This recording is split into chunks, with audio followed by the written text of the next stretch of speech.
You have to have a different sense of time than just going back to 1850. And that's what these people are doing. They're saying that beginning in 1850, we started using fossil fuels, and now there's a climate crisis because of that. It's complete balderdash. There's nothing to it. It is a hollow husk of an idea, and it is being perpetrated by politicians who want a scare story to get the vote. And so 80% of all science research in the United States is in universities. In these universities, you cannot get a grant about climate unless you are on the scare story side. It just won't happen.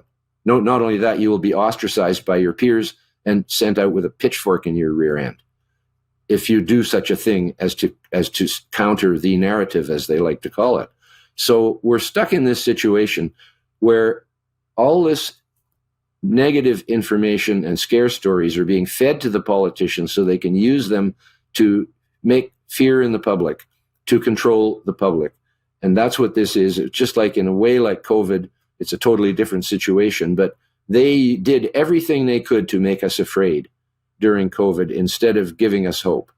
And they denigrated us and our children, and they broke the golden rule of medicine, which is do no harm, and that everybody has a right to informed consent before having medical treatment of any kind, whether it's a needle or a drug or a surgery. You have a right to refuse that under the law of medicine. But they've just thrown that out the window altogether, in the same way as they've thrown out rational thought about climate out the window, and are saying now that they have a crystal ball, which is obviously a mythical object and doesn't actually exist.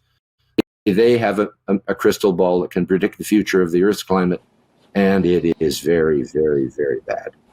And all of you are going to die if you don't do what we say. And that's basically what they're getting away with. And they're getting away with doing something now. They're going into agriculture and threatening to cut off the supply of food because food is causing global warming.